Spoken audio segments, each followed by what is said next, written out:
Hey guys, welcome back to Reel It In. Last time I did my reaction video for WandaVision episode 4 and I promised you guys a analysis of that episode. So this is that analysis. Currently it is snowing in chilly Northern Virginia.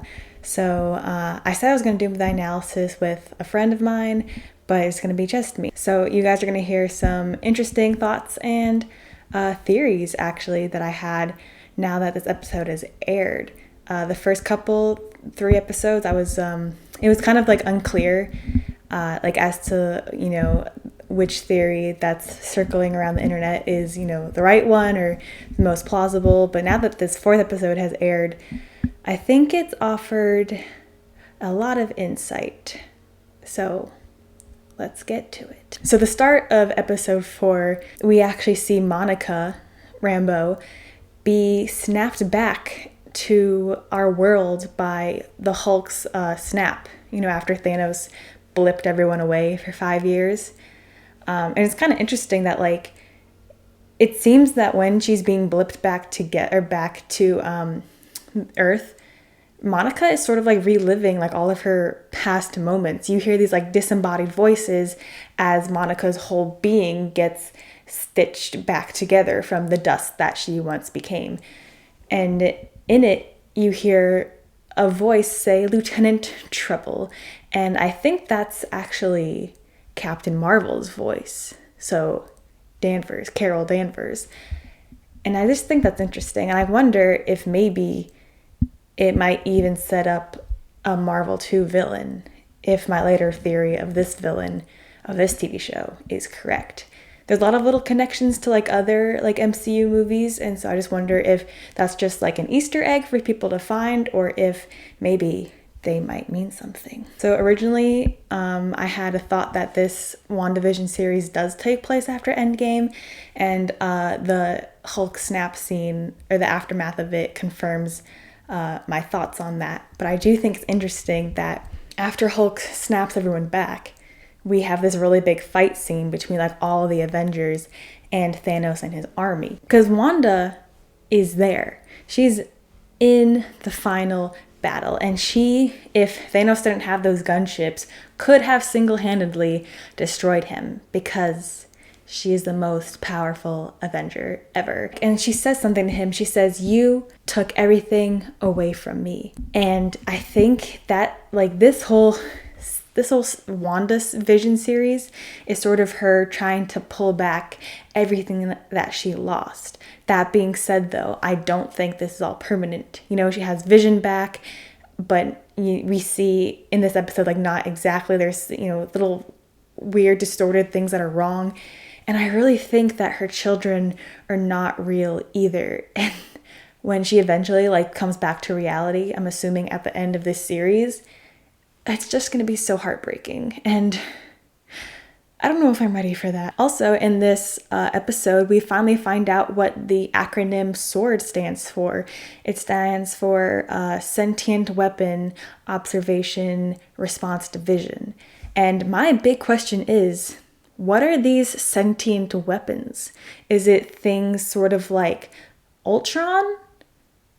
Like sentient AIs that can take over the universe? What exactly is a sentient weapon?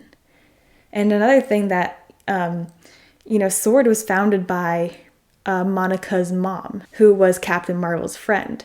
So this is me also thinking that maybe this could also tie into Captain Marvel 2, either with a villain or maybe even, the SWORD division itself.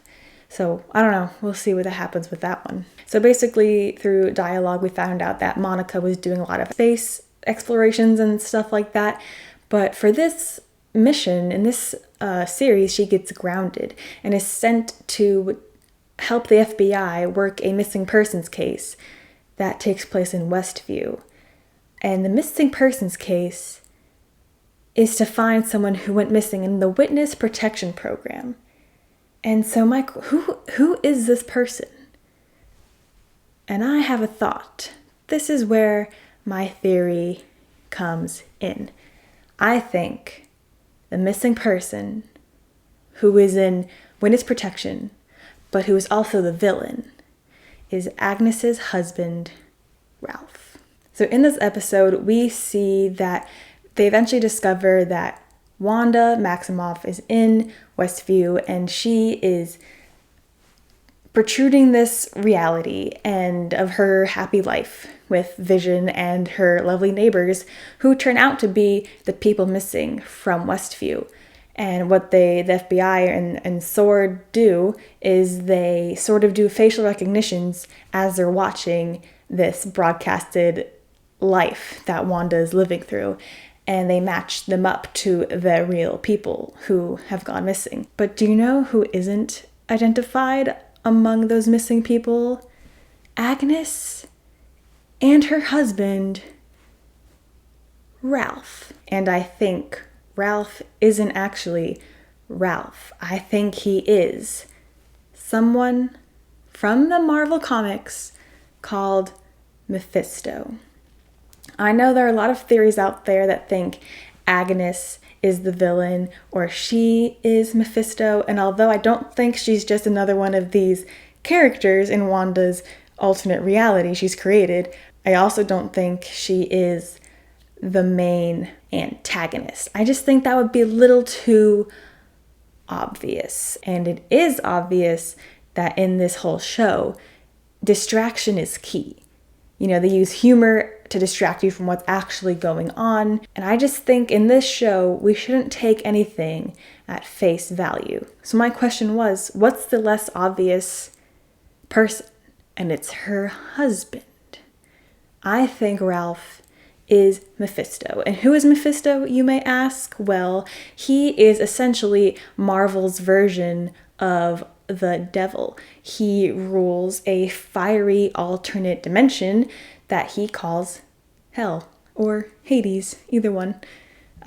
He seeks to add sentient beings or souls to his realm by inducing living beings to submit their wills to his. And his powers include magic manipulation, which allows him to manipulate matter, objects, and images, and even lets him create temporary interdimensional pockets and manipulate reality. He can also shapeshift, so he can literally be anyone or anything. He can also capture the souls of recently deceased human beings. My friend Connor, who unfortunately is stuck at home, he's sick and it's snowing, so it's not a good travel day for him either, had a theory that everyone in Westview are actually dead people that Wanda either reanimated or pulled back into her reality. So I feel like if they are dead people, that's another clue for Mephisto. Mephisto usually gets people to willingly submit to him by granting wishes. Although usually his wishes come with an unforeseen complication, a twist, if you will. Sort of like how a typical genie wish would work. You wish for something and then your wish is granted, but in a distorted way. But it's good to know that Mephisto also does have some limitations. Like he can't submit people to his will unless those people give up their wills to him willingly. And his powers are linked to his alternate dimension. So the longer he's away from his dimension, the weaker his powers become. And the realities that he creates tend to crumble and fall apart. Another new character that's introduced in WandaVision is Dr. Lewis. And although she's not new in the MCU, she is new in this particular series. Dr. Lewis is a character who reoccurs in the Thor movies, which also makes me wonder, is WandaVision somehow linking Thor? Because yes, you brought back the same actress, but she's also playing the same character. So that just leads me to wonder, is she going to come back in Thor Love and Thunder, and will Wanda be in Thor? All questions. And although a lot of questions were answered in this sort of outer world episode of the series, I feel like it still left us with a lot more questions than we got answered. Another interesting little tidbit we learned by watching this episode is that the town of Westview is in the shape of a hexagon.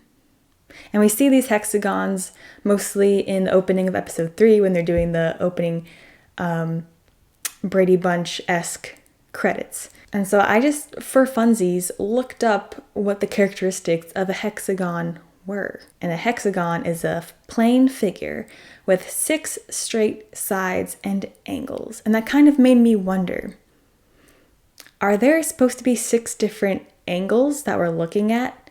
Like 6 different interfaces or problems or, 6 secrets or something, 6 different viewpoints. The hexagon is also a symbol of universal coherence. They're the symbol of the omnipresence of consciousness and significance distributed throughout the universe to be posited by rational, logical, natural, and technological explanations. I had to read that because that's just a lot to remember. So, also apparently hexagons are the strongest shape.